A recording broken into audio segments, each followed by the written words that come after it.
யோவான் 4ஆம் அதிகாரம். யோவானை பார்க்கிலும் இயேசு அநேகம் பேரை சீஷராக்கி ஞானஸ்நானம் கொடுக்கிறார் என்று பரிசேயர் கேள்விப்பட்டதாக கர்த்தர் அறிந்தபோது யூதேயாவை விட்டு மறுபடியும் கலிலேயாவுக்கு போனார். இயேசு தாமே ஞானஸ்நானம் கொடுக்கவில்லை, அவருடைய சீஷர்கள் கொடுத்தார்கள். அவர் சமாரியா நாட்டின் வழியாய் போக வேண்டியதாய் இருந்தபடியால் யாக்கோபு தன் குமாரனாகிய யோசேப்புக்கு கொடுத்த நிலத்துக்கு அருகே இருந்த சமாரியாவிலுள்ள சீகார் என்னப்பட்ட ஊருக்கு வந்தார். அங்கே யாக்கோபுடைய கிணறு இருந்தது.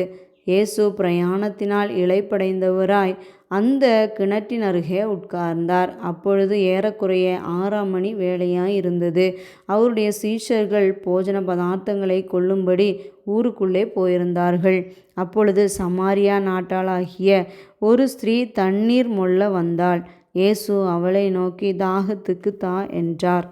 யூதர்கள் சமாரியருடனே சம்பந்தங்கலவாதவர்களானபடியால் சமாரியா ஸ்திரீ அவரை நோக்கி, நீர் யூதனாயிருக்க சமாரியா ஸ்திரீயாகிய என்னிடத்தில் தாகத்துக்கு தா என்று எப்படி கேட்கலாம் என்றாள். இயேசு அவளுக்கு பிரதியுத்தரமாக, நீ தேவனுடைய ஈவையும் தாகத்துக்கு தா என்று உன்னிடத்தில் கேட்கிறவர் இன்னார் என்பதையும் அறிந்திருந்தாயானால் நீயே அவரிடத்தில் கேட்டிருப்பாய், அவர் உனக்கு ஜீவ தண்ணீரை கொடுத்திருப்பார் என்றார். அதற்கு அந்த ஸ்திரீ, ஆண்டவரே, மொண்டு கொள்ள உம்மிடத்தில் பாத்திரமில்லையே, கிணறும் ஆழமாயிருக்கிறதே, பின்னை எங்கே இருந்து உமக்கு ஜீவ தண்ணீர் உண்டாகும்? இந்த கிணற்றை எங்களுக்கு தந்த நம்முடைய பிதாவாகிய யாக்கோபை பார்க்கிலும் நீர் பெரியவரோ? அவரும் அவர் பிள்ளைகளும் அவர் மிருக ஜீவன்களும் இதிலே குடித்ததுண்டே என்றாள். இயேசு அவளுக்கு பிரதியுத்தரமாக, இந்த தண்ணீரை குடிக்கிறவனுக்கு மறுபடியும் தாகம் உண்டாகும். நான் கொடுக்கும் தண்ணீரை குடிக்கிறவனுக்கோ ஒரு காலம் தாகம் உண்டாகாது. நான் அவனுக்கு கொடுக்கும் தண்ணீர் அவனுக்குள்ளே நித்திய ஜீவ காலமாய் ஊறுகிற நீரூற்றாய் இருக்கும் என்றார். அந்த ஸ்திரீ அவரை நோக்கி, ஆண்டவரே, எனக்கு தாகம் உண்டாகாமலும் நான் இங்கே மொண்டு கொள்ள வராமலும் இருக்கும்படி அந்த தண்ணீரை எனக்கு தர வேண்டும் என்றாள்.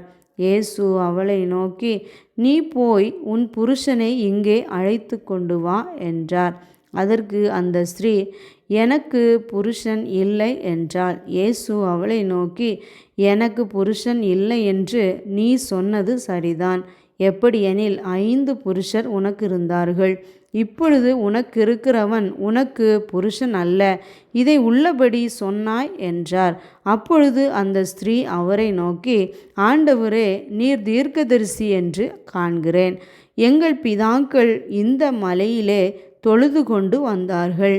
நீங்கள் எருசலேமில் இருக்கிற ஸ்தலத்திலே தொழுது கொள்ள வேண்டும் என்கிறீர்களே என்றாள். அதற்கு இயேசு, ஸ்திரீயே, நான் சொல்லுகிறதை நம்பு. நீங்கள் இந்த மலையிலும் எருசலேமிலும் மாத்திரமல்ல, எங்கும் பிதாவை தொழுது கொள்ளும் காலம் வருகிறது. நீங்கள் அறியாதவை தொழுது கொள்ளுகிறீர்கள். நாங்கள் அறிந்திருக்கிறதையை தொழுது கொள்ளுகிறோம். ஏனென்றால் இரட்சிப்பு யூதர்கள் வழியாய் வருகிறது. உண்மையாய் தொழுது கொள்ளுகிறவர்கள் பிதாவை ஆவியோடும் உண்மையோடும் தொழுது கொள்ளும் காலம் வரும். அது இப்பொழுதே வந்திருக்கிறது. தம்மை தொழுது கொள்ளுகிறவர்கள் இப்படிப்பட்டவர்களாய் இருக்கும்படி பிதாவானவர் விரும்புகிறார். தேவன் ஆவியாயிருக்கிறார். அவரை தொழுது கொள்ளுகிறவர்கள் ஆவியோடும் உண்மையோடும் அவரை தொழுது கொள்ள வேண்டும் என்றார். அந்த ஸ்திரீ அவரை நோக்கி, கிறிஸ்து என்னப்படுகிற மேசியா வருகிறார் என்று அறிவேன். அவர் வரும்போது எல்லாவற்றையும் நமக்கு அறிவிப்பார் என்றாள். அதற்கு இயேசு, உன்னுடனே பேசுகிற நானே அவர் என்றார். அத்தருணத்தில் அவருடைய சீஷர்கள் வந்து அவர் ஸ்திரீயுடனே பேசுகிறதை பற்றி ஆச்சரியப்பட்டார்கள். ஆகிலும் என்ன தேடுகிறீர் என்றாவது, ஏன் அவளுடனே பேசுகிறீர் என்றாவது ஒருவனும் கேட்கவில்லை. அப்பொழுது அந்த ஸ்திரீ தன் குடத்தை வைத்துவிட்டு ஊருக்குள்ளே போய் ஜனங்களை நோக்கி, நான் செய்த எல்லாவற்றையும் ஒரு மனுஷன் எனக்கு சொன்னார். அவரை வந்து பாருங்கள், அவர் கிறிஸ்து தானோ என்றாள். அப்பொழுது அவர்கள் ஊரிலிருந்து புறப்பட்டு அவரிடத்தில் வந்தார்கள். இப்படி நடக்கையில் சீஷர்கள் அவரை நோக்கி, ரபி, போஜனம் பண்ணும் என்று வேண்டிக் கொண்டார்கள். அதற்கு அவர், நான் புசிப்பதற்கு நீங்கள் அறியாத ஒரு போஜனம் எனக்கு உண்டு என்றார். அப்பொழுது சீஷர்கள் ஒருவரை ஒருவர் பார்த்து, யாராவது அவருக்கு போஜனம் கொண்டு வந்திருப்பானோ என்றார்கள். இயேசு அவர்களை நோக்கி, நான் என்னை அனுப்பினவருடைய சித்தத்தின்படி செய்து அவருடைய கிரியையை முடிப்பதே என்னுடைய போஜனமாயிருக்கிறது. அறுப்பு காலம் வருகிறதற்கு இன்னும் 4 மாதம் செல்லும் என்று நீங்கள் சொல்லுகிறதில்லையா? இதோ வயல் நிலங்கள் இப்பொழுதே அறுப்புக்கு விளைந்திருக்கிறதென்று உங்கள் கண்களை ஏறெடுத்து பாருங்கள் என்று நான் உங்களுக்கு சொல்லுகிறேன். விதைக்கிறவனும் அறுக்கிறவனுமாகிய இருவரும் ஒருமித்து சந்தோஷப்படத்தக்கதாக அறுக்கிறவன் கூலியை வாங்கி நித்திய ஜீவனுக்காக பலனை சேர்த்து கொள்ளுகிறான். விதைக்கிறவன் ஒருவன், அறுக்கிறவன் ஒருவன் என்கிற மெய்யான வழக்கச்சொல் இதனாலே விளங்குகிறது. நீங்கள் பிரயாசப்பட்டு பயிரிடாததை அறுக்க நான் உங்களை அனுப்பினேன். மற்றவர்கள் பிரயாசப்பட்டார்கள், அவர்களுடைய பிரயாசத்தின் பலனை நீங்கள் பெற்றீர்கள் என்றார். நான் செய்த எல்லாவற்றையும் எனக்கு சொன்னார் என்று சாட்சி சொன்ன அந்த ஸ்திரீயினுடைய வார்த்தையின் நிமித்தம் அந்த ஊரிலுள்ள சமாரியர் அநேகர் அவர் மேல் விசுவாசம் உள்ளவர்கள் ஆனார்கள். சமாரியர் அவரிடத்தில் வந்து தங்களிடத்தில் தங்க வேண்டுமென்று அவரை வேண்டிக் கொண்டார்கள். அவர் 2 நாள் அங்கே தங்கினார்.